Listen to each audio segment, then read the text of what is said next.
Hello everyone, जय हिंद, जय भारत, वंदे मातरम। एक बार फिर से आप सभी का स्वागत है दिल की गहराइयों से। क्लास 12 के हमारे वो सभी स्टूडेंट्स जो 2022-23 बोर्ड एग्जाम के लिए अपियर होने वाले हैं और जो चाहते हैं कि बोर्ड एग्जाम में उनका जो रिजल्ट है वो 90 प्लस आ जाए, 95 प्लस आ जाए। तो बच्चा लोग, कुछ जरूरी बातें हैं जो मैं आप सभी बच्चों को यहां पर बताना चाहूंगा। ये मिस्टेक्स मत करना भाई। ऐसा है, हर साल बच्चे जब क्लास 12th में आते हैं तो कुछ गलतियां ऐसी हैं यार, वो जो लोग करते हैं जिस वजह से उनका जो बोर्ड एग्जाम का जो रिजल्ट है वो खराब हो जाता है। कुछ बच्चों की कंपार्टमेंट भी आ जाती है। तो भाई लोग, ऐसा है ना, ऐसी क्या गलतियां हैं जो आप लोगों को नहीं करनी चाहिए। ये जो भी बातें मैं आप लोगों को यहां पर बताऊंगा, ये मैं अपने 11 सालों के एक्सपीरियंस के बेसिस पे बताने वाला हूं। मैं क्लास 12 के अब तक 11 बैचेस को ऑलरेडी पढ़ा चुका हूं और इस सेशन में मेरा क्लास 12 का ही 12वां बैच होने वाला है। तो चलो शुरुआत करेंगे, ज्यादा देर नहीं करेंगे। सबसे पहली जो चीज बेटा आप लोगों को पता होनी चाहिए कि इस बार आपका जो बोर्ड का सिलेबस है, आपकी जो कंप्लीट जो दोनों बुक हैं वो एक साथ आपकी आने वाली हैं। तो सभी चैप्टर आप लोगों को पढ़ने पड़ेंगे। और उसमें भी बेटा मैं आप लोगों को बता दूं कि अगर आप लोगों का जो सिलेबस चल रहा है, तो मेरी काफी बच्चों से जैसे बातचीत हुई है, तो कुछ बच्चों का अभी फर्स्ट बुक कंप्लीट हो चुकी है, कुछ की सेकंड बुक के 2 चैप्टर खत्म हो चुके हैं, सेकंड बुक के कुछ का 1 चैप्टर हुआ है। तो भाई जितने भी स्टूडेंट जिस भी पेज से अभी आप अगर तैयारी कर रहे हैं, तो बच्चे लोग आपको बता दूं, मैक्सिमम मिड नवंबर तक भाई आप लोगों ने अपने इस सिलेबस को खत्म कर देना है। इससे ज्यादा बेटा आप लोगों को जाने की जरूरत नहीं है भाई, मैं बता रहा हूं। उससे पहले ही अगर हो जाए सिलेबस ओवर तो बहुत अच्छी बात है, लेकिन 15-20 नवंबर के आगे मत जाना। आप जिन भी टीचर से पढ़ते हैं, ऑनलाइन पढ़ते हैं या ऑफलाइन पढ़ते हैं, उससे फर्क नहीं पड़ता। बस आप उन टीचर से एक ये रिक्वेस्ट कर देना कि हमारा सिलेबस टाइम पर ओवर करवा दे। और टाइम पर मेरा कहने का मतलब क्या है कि आपको 15 नवंबर या उससे पहले अगर हो जाए तो बहुत अच्छी बात है, बट उसके आगे ना जाए यार। क्योंकि जितने भी चैप्टर हमारे यहां पर होंगे बेटा, आपको उन सभी चैप्टर्स को कम से कम 2 बार तो पढ़ना पड़ेगा, कम से कम 2 बार। इनफैक्ट उसमें भी आपके 6 चैप्टर ऐसे हैं जिसमें आपको 3 बार की तैयारी अपनी साइड से करनी पड़ेगी। कुछ चैप्टर 2 बार में हो जाएंगे, कुछ चैप्टर आपको 3 बार में करने पड़ेंगे। और सोचो, जब आपका सिलेबस ही लास्ट दिसंबर जनवरी में खत्म होगा तो आपको रिवीजन का टाइम नहीं मिल पाएगा। इसलिए बेटा आपको सिलेबस जल्दी खत्म करना है। मैंने यहां पे एक टारगेट रखा है उन बच्चों को ध्यान में रखकर जिन्होंने अभी सिर्फ फर्स्ट बुक खत्म करी है और सेकंड बुक को टाइम चाहिए होता है यार। उसमें इंटीग्रेशन, प्रोबेबिलिटी, 3 डायमेंशनल ज्योमेट्री जैसे बड़े चैप्टर हैं और यहां पर ना बच्चे को समझने के लिए टाइम चाहिए होता है, प्रैक्टिस के लिए टाइम चाहिए होता है। अगर आप बहुत ही जल्दी सिलेबस खत्म कर दोगे तो उसमें भी गड़बड़ है भाई। आपको प्रैक्टिस भी तो करनी है ना। सिलेबस ना तो बहुत ज्यादा जल्दी खत्म होना चाहिए और ना ही बहुत ज्यादा लेट होना चाहिए यार। मैंने जो टारगेट रखा है भाई कि 15 नवंबर, मिड नवंबर तक आप लोग इसको खत्म कर लो, 15 से 20 के बीच में यार। पहले अगर हो जाए तो बहुत अच्छी बात है यार। साथ साथ बेटा यहां पर आपके जितने भी चैप्टर मैंने आपको बताया ना कि आपको हर चैप्टर को कम से कम 2 बार रिवाइज करना है, लेकिन उसमें भी बेटा, उसमें भी समझ लो आपको कुछ चैप्टर 3 बार रिवाइज करने पड़ेंगे। वो क्या क्या चीजें बेटा मैं आपको वो भी बता देता हूं। तो बच्चा लोग, मैंने इन चैप्टर की ना पूरी एक लिस्ट बना दी है। जैसे आप देख सकते हैं, सबसे पहला जो चैप्टर मैंने यहां पे लिखा है, रिलेशंस एंड फंक्शन, थ्राइस। भाई 3 बार पढ़ना पड़ेगा। 3 बार इसलिए बोल रहा हूं, जब इनफैक्ट आप जानते हैं, जब आप लोगों ने ये चैप्टर पढ़ा होगा तो जितने भी हमारे एवरेज, बिलो एवरेज बच्चे हैं जिनका स्कोर एवरेज ही रहता है, उनको बहुत दिक्कत आई होगी समझने में क्लास 12th में। कैसे रिफ्लेक्सिव प्रूव करना है, कैसे सिमेट्रिक प्रूव करना है, कैसे ट्रांजिटिव प्रूव करना है, तो दिक्कत आती है। जो टॉपर्स बच्चे हैं वो भी कई बार सर खुजा देते हैं यार इस चैप्टर की वजह से। तो भाई लोग, ऐसा है, जब पहली बार पढ़ोगे तब सिर्फ कॉन्सेप्ट हल्का फुल्का समझ में आएगा। जब सेकंड टाइम पढ़ोगे तब जाके कॉन्सेप्ट की क्लैरिटी मिलेगी और लिखना समझ पाओगे कि प्रूव करना कैसे होता है। जब तीसरी बार पढ़ोगे भाई, तब आपको परफेक्शन मिलेगा। उसी प्रकार से इनवर्स ट्री को कहने के लिए छोटा सा चैप्टर है, सिर्फ एनसीईआरटी की बात नहीं कर रहा हूं, एनसीईआरटी से हट के भी क्वेश्चन अगर आप देखोगे तो भाई आपको दिक्कत आती है यार। 3 बार इस चैप्टर को भी पढ़ो। Continuity and differentiability, thrice, application of derivative, इसमें भी जो मैक्सिमम मिनिमा वाला पार्ट है वो बहुत बड़ा पोर्शन है यार। तो वहां पर आपको बहुत ज्यादा प्रैक्टिस चाहिए। यहां पर 3 बार इस चैप्टर के लिए भी बेटा आप लोग को टाइम निकालना है। इंटीग्रल्स, भाई इतना बड़ा चैप्टर है यार, 3 बार अगर नहीं करोगे, सोचोगे कि एक बार में बात बन पाएगी। ठीक है भैया, एक्स्ट्राऑर्डिनरी बच्चे होते हैं लेकिन सब नहीं होते हैं, है ना। तो 3 बार की इंटीग्रेशन आपको चाहिए। 3 डायमेंशनल ज्योमेट्री, थ्राइस, भाई 3 बार आप लोगों को पढ़ना पड़ेगा। 3 बार। देखो मैं क्यों बोलता हूं यार, मैंने आपको अभी ना कुछ दिन पहले मेरे इसी चैनल पे आप लोग को दिख जाएगा, एक बोर्ड का स्टूडेंट था हमारा पिछले साल का, उसके जो मार्क्स है वो एक्सपेक्टेशन के अकॉर्डिंग नहीं आए, तो उसने ना अपनी कॉपी निकलवा ली सीबीएसई से। तो वो कॉपी है मैंने सॉल्व करवाई है, आप मेरे इस चैनल पे देख सकते हैं, इस वीडियो के डिस्क्रिप्शन में मैं उसका लिंक भी दे दूंगा, आप उस वीडियो को देखना। उस बच्चे ने सब चैप्टर पढ़े हुए हैं, बहुत इंटेलिजेंट बच्चा था, लेकिन उसने सब चैप्टर एक एक बार किए, उसने इंटीग्रेशन में प्रैक्टिस नहीं करी। उसको कॉन्सेप्ट मालूम था लेकिन वो उसको अप्लाई नहीं कर पा रहा था। क्यों? क्योंकि प्रैक्टिस की कमी थी। वही मैं कह रहा हूं बेटा, आपको कॉन्सेप्ट भले मालूम हो बट उनको अप्लाई करना भी तो आना चाहिए ना। बोर्ड एग्जाम में क्वेश्चन लगता है कि हाँ देखा हुआ है पर सॉल्व कैसे करें वो पता नहीं चलता भाई। तो बच्चा लोग यहां पर इन 6 चैप्टर को बेटा अगर आप चाहते हो कि 3-3 बार के आपकी तैयारी हो जाए तो उसके लिए टाइम पे सिलेबस आप लोगों को ओवर करना पड़ेगा। जब मैं बोलता हूं 3 बार तो याद रखिए, पहली बार बेटा आप उठाइए एनसीईआरटी, पहली बार आप उठाइए एनसीईआरटी जो कि आप अपने ट्यूशंस में, अपने ऑनलाइन क्लासेस में या फिर अपनी सेल्फ स्टडी के टाइम में जब आप पहली बार किसी चैप्टर को पढ़ते हो तो वो आपका एक बार का हो गया।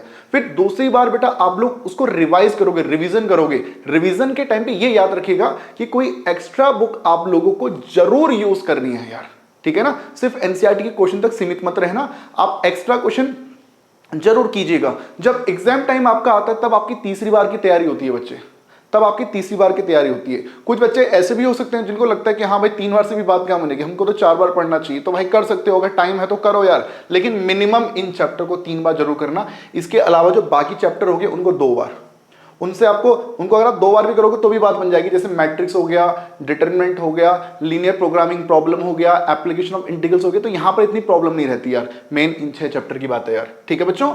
नेक्स्ट मैं बात करता हूं बच्चे कि भैया किताब कौन सी आप लोग लोगे, किस बुक से बेटा आप लोग पढ़ाई करने वाले हो, बेस्ट बुक। तो भाई लोग ऐसा है, यहां पर मैं बोलूंगा कि हर एक जो स्टूडेंट है वो डिफरेंट है, हर किसी की सोचने की क्षमता अलग है।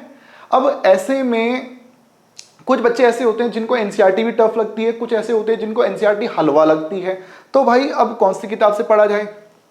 तो यहां पर मैं कहूंगा कि जब आप क्लास 12th में आए थे तो आपने किसी को अपना एकेडमिक मेंटोर बनाया होगा, जिनसे आपने बोला होगा कि मैं पूरे साल भर तैयारी करूंगा आपके अकॉर्डिंग, जो आपको जानता हो, है ना, जो आपके बारे में जानता हो, जिससे मालूम हो कि आप पढ़ाई में कैसे हो सकता है कि वो एकेडमिक मेंटोर आपके फैमिली मेंबर कोई हो, जो जिनकी गाइडेंस में आप तैयारी कर रहे हो सकता है वो आपकी गली के कोई दीदी भैया भी हो सकते हैं जो आपकी तैयारी करवा रहे हो, या फिर वो आपके ट्यूशन टीचर हो सकते हैं जो आपको गाइड करते हो कि आपको इस प्रकार से पढ़ना चाहिए। तो भाई उनसे मिलिए, उनसे पूछिए कि सर मैं किस किताब से पढूं, क्योंकि वो आपके बारे में बेहतर जानते हैं। वो ऑनलाइन टीचर हो सकते हैं, आपके कोई ऑफलाइन टीचर भी हो सकते हैं, लेकिन ऑनलाइन भी जो आपको जानते हो, है ना। ऐसे नहीं कि आप 700-800 की भीड़ में पढ़ रहे हो और आप उस टीचर से पूछ रहे हो कि बताओ मैं कौन सी बुक से पढूं, जिसको आपका नाम तक नहीं मालूम, है ना। ऐसे नहीं, आप उसको अपना एकेडमिक मेंटोर बनाइए जो आपको जानता हो भाई। ओके, अब देखिए यहां पर ऐसा है, जो बच्चे हैं जो अपने बोर्ड एग्जाम में अच्छा स्कोर करना चाहते हैं, देखो जो मेरी रिकमेंडेशन है, मैं आपको ये बोलूंगा कि आप लोग अगर एनसीईआरटी अपनी बहुत अच्छे से कर लो, एनसीईआरटी किताब बेटा आप लोग बहुत अच्छे से कर लीजिए। जो आपके ट्यूशन टीचर ने आपको जो भी असाइनमेंट प्रोवाइड किए होंगे आप उसके थ्रू तैयारी कर लीजिए। आप मेरे जो चैप्टर वाइज जो असाइनमेंट हैं जो कि फ्री में अवेलेबल है, आप मेरी ऐप से उनको कभी भी डाउनलोड कर सकते हैं। तो जितने भी चैप्टर हैं उनके जो असाइनमेंट्स हैं, जो स्टडी मटेरियल है, आप वहां से मेरी ऐप से आप डाउनलोड कर सकते हैं, आप उसके थ्रू भी तैयारी कर सकते हैं। तो आपका बोर्ड में रिजल्ट बढ़िया आ जाएगा भाई, कोई दिक्कत आपको नहीं आने वाली है। स्टिल कुछ बच्चे कहते हैं कि सर कोई एक किताब ऐसी होनी चाहिए जिसके थ्रू हम तैयारी करें और उस बुक को हम अच्छे से कर लें, कोई छोटी किताब जिसके अंदर दुनिया भर के क्वेश्चन ना हो। तो उनको भाई देखो मैं बोलूंगा कि मार्केट में कई सारी अच्छी किताबें हैं और उन्हीं अच्छी किताबों में एक बुक बेटा मैं आप लोगों को यहां पर रिकमेंड मैं कर सकता हूं। देखिए बेटा, एड्यूकार्ट की तरफ से हर साल एक क्वेश्चन बैंक जारी किया जाता है। इस साल भी इन्होंने अपना क्वेश्चन बैंक इशू किया है।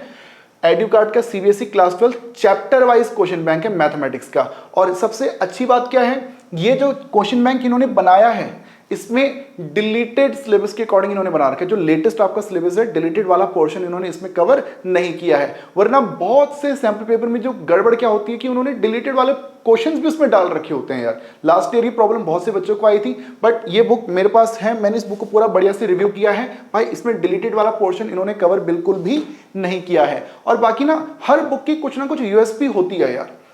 जैसे बाकी किताबें क्या करती हैं, वो किसी भी चैप्टर को जब शुरू करते हैं तो स्टार्टिंग में उसकी थ्योरी डाल दिया करते हैं, जिसको बच्चे शायद हार्डली देखते हैं, ठीक है। और थ्योरी में भी कुछ नहीं है, बस डेफिनेशन वगैरह लिख दी जाती हैं और काम की चीजें उसमें ज्यादा होती नहीं है। लेकिन इन्होंने क्या कर रखा है, इनकी एडुकार्ट की जो इस क्वेश्चन, इस क्वेश्चन बैंक की मैं बात करूं, इसकी जो यूएसपी है कि इन्होंने किसी भी चैप्टर में जो कॉन्सेप्ट्स हैं, हर कॉन्सेप्ट को काफी डिटेल में उन्होंने पहले एक्सप्लेन किया है और फिर उससे रिलेटेड जो क्वेश्चंस हैं जो आपको तैयार करने चाहिए वो इन्होंने इसमें डाले हैं यार।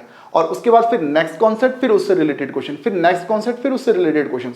फिर इसके बाद आप ये भी समझ लीजिए कि भाई इसमें आपको एमसीक्यूज क्वेश्चन देखने को मिल जाएंगे, दूसरा आपको short answer type question, long answer type question, previous year questions, exemplar questions, ये सब बेटा आप लोगों को यहां पर देखने को मिलने वाला है। दूसरा आप लोगों ने देखा होगा कि इस बार आपके लास्ट ईयर से आपके केस स्टडी क्वेश्चन भी आपको देखने को मिलते हैं, तो वो भी बेटा इन्होंने सब इसमें डाल रखा है। मतलब वन मैन आर्मी वाली बात हो गई है, मतलब एक बुक के अंदर सब कुछ इन्होंने यहाँ पे प्रोवाइड कर दिया है। ये आप देख सकते हैं, ये इनका देखो सिलेबस इन्होंने मेंशन कर रखा है। और आई थिंक थोड़ा आपको कम दिख रहा होगा, मैंने मोबाइल से फोटो खींची है इसकी यार, है ना।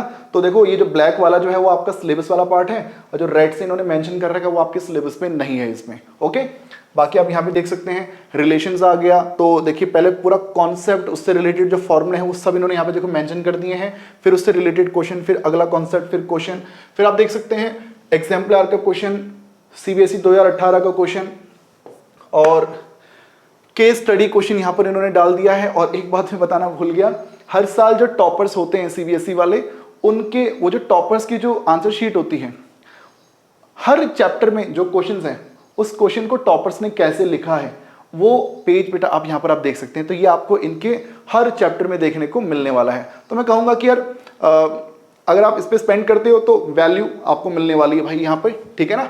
और इसको अगर आप परचेज करना चाहते हो तो इस वीडियो के डिस्क्रिप्शन में मैंने इसका लिंक दे दिया है, उस पर क्लिक करोगे तो आप सीधा पहुंच जाओगे अमेजॉन पे और एडुकार्ट के होम पेज पे आप पहुंच जाओगे, जहां पर आपको एडुकार्ट की सभी बुक्स यहाँ पर दिख जाएंगी। क्लास 12 की सभी बुक्स आपको यहाँ पर देखने को मिल जाएंगी। जौन से भी आपको ठीक लगे अपनी रिक्वायरमेंट के अकॉर्डिंग आप उसको परचेज कर सकते हैं यार। ओके, बात अगर बुक की हमने करी है, अब इसके बाद अगर मान लो सर हमारा सिलेबस भी टाइम पे खत्म हो गया, अब उसके बाद क्या करना है, तो यहां पर बेटा मैं आपको ये बोलूंगा कि प्रैक्टिस प्रैक्टिस प्रैक्टिस, जितनी ज्यादा प्रैक्टिस आप लोग कर सकते हो तो भाई करो भाई। आपको प्रीवियस ईयर क्वेश्चंस करने भाई, लगाकर ढंग से एकदम 10-15 साल के क्वेश्चन सारे कर डालो यार, ठीक है। अच्छा, कम से कम 10 मॉक टेस्ट पेपर, जिसको आप लोग गेस्ट पेपर भी कह सकते हैं, सैंपल पेपर भी कह सकते हैं, कम से कम 10 मॉक टेस्ट पेपर बेटा आप लोगों को जरूर करने हैं। मैं भी आप लोगों को प्रोवाइड करूंगा, आप लोगों को भी कहीं से मिले तो आप लोग भी उनको सॉल्व कीजिएगा। मैंने लास्ट ईयर भी प्रोवाइड किए थे, बट इस बार आपको नए वाले पैटर्न के अकॉर्डिंग आपको प्रोवाइड करने पड़ेंगे। दूसरा, ट्रिक बेस्ड क्वेश्चन, हर चैप्टर में कुछ क्वेश्चन ऐसे होते हैं जो जुगाड़ वाले क्वेश्चंस होते हैं, जिन पे रट्टा लगाना पड़ता है भाई, मैथमेटिक्स लेकिन रट्टा लगाना पड़ता है वहां पर, उनको बार बार, क्योंकि वो ट्रिक हम बार बार भूल जाते हैं, तो भाई उन क्वेश्चंस की आपने लगातार बार बार प्रैक्टिस करनी है यार। मैंने आपको बताया ना, टाइम पर सिलेबस खत्म करो, हर चैप्टर को 2 बार और कुछ स्पेसिफिक चैप्टर 3-3 बार आपको करने हैं। Previous year question, mock test paper, trick based question की रिवीजन, इतना अगर आप लोग करते हैं भाई बात बन जाएगी। इतना ही चाहिए भाई। याद रखिएगा, एक इफेक्टिव टाइम टेबल आप लोगों को बनाना पड़ेगा।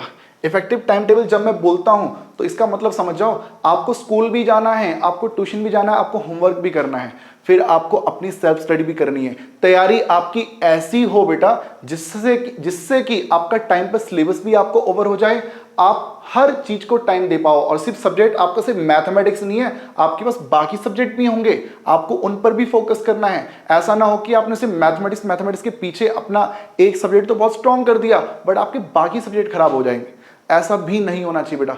टाइम टेबल ऐसा बनाइए कि आप हर एक सब्जेक्ट को प्रॉपर बढ़िया से टाइम दे पाओ और अपनी अच्छे से सेल्फ स्टडी कर पाओ। इसको बनाने में भी बेटा आप लोग अपने एकेडमिक मेंटोर की हेल्प वहां पर आप ले सकते हैं यार। कोई अगर आपको दिक्कत लगती है भाई, कोई प्रॉब्लम आप लोगों को लगती है, आप इंस्टाग्राम पे सीधा मुझे मैसेज कर सकते हैं डायरेक्टली। आप यहां पर मैं ही आप लोगों को रिप्लाई करूंगा। मेरे भी फॉलोवर ज्यादा नहीं है भाई, ज्यादा हो भी जाए तब भी आपको रिप्लाई जरूर मिलने वाले हैं, ठीक है। तो यहां पर आप लोग मुझे फॉलो कर सकते हैं, और फॉलो मत करना, सीधा मुझे डायरेक्टली मैसेज कर सकते हैं। मैं रिप्लाई हर किसी बच्चे को करता हूं यार। बाकी मेरे क्लास के जितने भी मेरी लाइव क्लास होती हैं, मेरे जितने भी पीडीएफ नोट्स होते हैं, जितनी अपडेट्स होती हैं, वो सब अपडेट्स बेटा मैं अपने इस टेलीग्राम चैनल पे दिया करता हूं।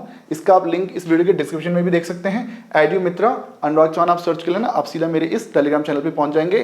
किसी बच्चे ने अभी तक अगर ये चैनल सब्सक्राइब ना किया हो तो भाई कर लेना, सब्सक्राइब करने के पैसे नहीं लगते हैं भाई। तो बच्चा लोग, जितनी बातें मैंने यहाँ पर आपको बताई हैं भाई, सारी काम की बातें हैं, जरूरी बातें हैं, और आपको फायदा इनसे जरूर होने वाला है। मैंने लास्ट ईयर बच्चों को लगातार इसी चैनल पे लाइव पढ़ाया, उससे पिछले साल भी पढ़ाया, बच्चों को बहुत फायदा किया है। भाई आपका भी बेनिफिट जरूर होगा अगर आप इस प्लान को स्ट्रिक्टली फॉलो करते हो तो। चलिए ध्यान रखिएगा बेटा अपना, मिलते हैं आपसे। जय हिंद, जय भारत, वंदे मातरम।